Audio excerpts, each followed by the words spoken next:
The title it came at the last minute because we were sat around in the office, kind of like, what am I going to call it, and people were coming out with all sorts of crazy shit. And in the end, I just like, fuck it, Panorama, and that's been in my head for quite a while, for a few reasons. One is it kind of throws up the whole documentary idea, looking at things seriously. So we're talking about like the Panorama, the UK TV show, like the BBC like a big political. Yeah.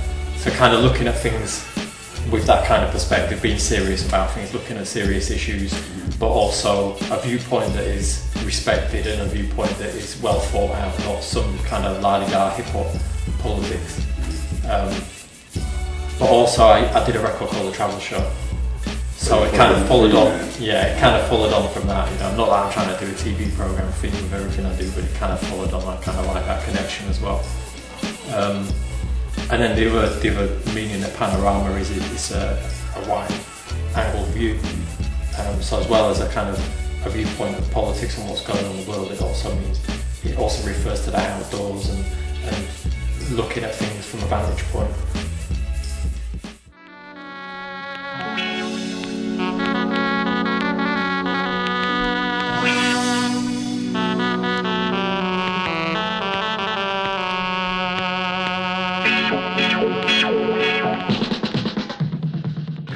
Syriana style, that's like a fast political tune. Syriana named after the movie Syriana. Yeah. Okay.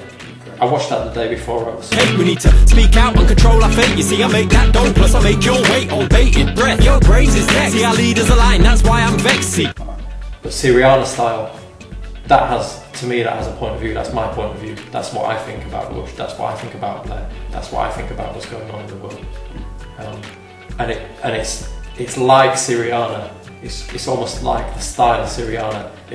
To me, it's a very visual kind of tune. Lots of different things, talking about oil, talking about electric cars, talking about Al Jazeera and kids in the Middle East and soldiers in the army and police, and it talks about a whole load of things, touches on a lot of different subjects, and jumps about a lot. The same way that Syriana jumps about a lot. The film jumps. So far, cause he's Texas born, he's a Texas man. So the Humvee drivers, the Lexus fans. You don't need them big machines for the shopping or the school run, that's obscene. Like, in terms of guest spots on your album, who's on there?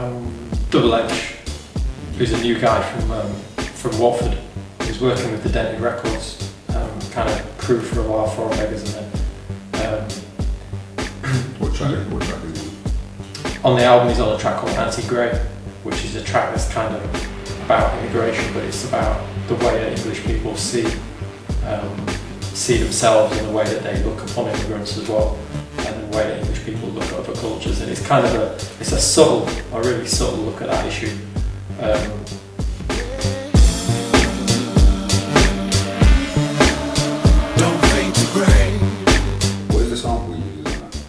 It's not a sample, but it's kind of a version of, or a kind of adaptation of Visage, Fade to Grey. Okay. Yeah, it worked.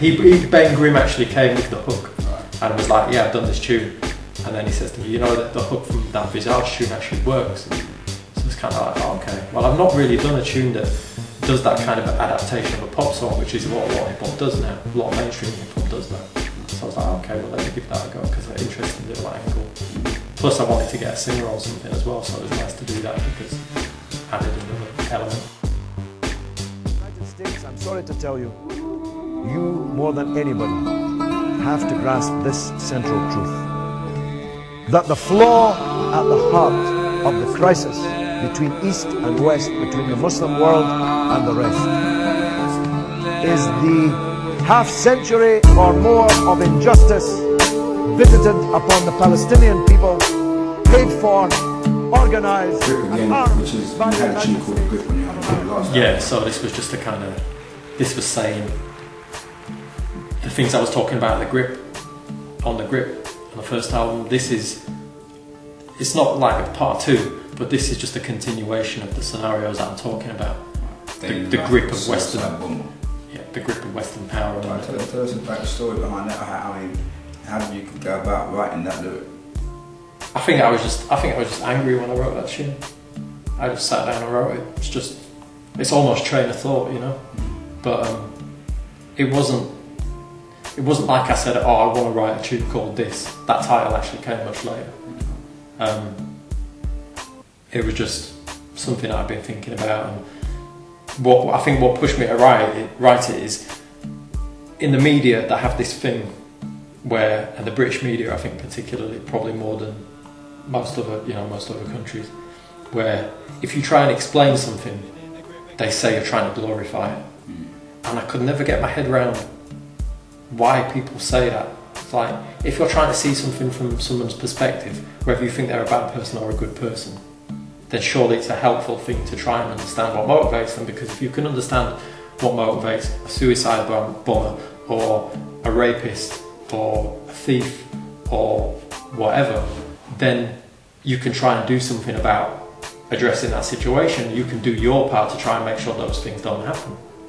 The world has so many problems. We've lost so many people. Like, fuck it, let's go and get There's drunk. protests and demonstrations. Well, you thought of the hook to that, so that's down to you. Fuck it, let's go and get drunk. We're plugging gaps in the ship, man, it already sunk. I tried giving it to charity. It's kind of like, sometimes, fuck it, you just gotta go and get drunk. It's like, life's not serious all the time. And politics is not, the be-all and end-all, and some people don't want to live by that, and that's, whole different perspectives. But I'm also saying in that last tenor does have a serious side, because I'm still saying in it, I'm going, alright, let's go out and get drunk, but I'm trying to start fighting a pub. I used to go to pubs in Leeds City Centre, and you guarantee you'd see a fight.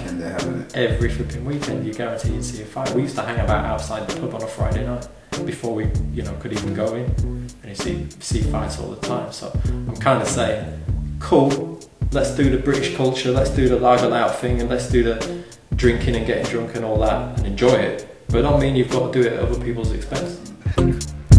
Fuck it, let's go and get drunk. Fuck it, let's go and get drunk. That just emphasises what I've been saying, that I'm not trying to be this or that or that. I'm a whole person, and I have different perspectives on lots of different issues, and that's what that album is. It's lots of different issues. You could see a panorama programme on BBC One about suicide bombers, immigration, or binge drinking in British city centres, and that's what Last Tenor is about.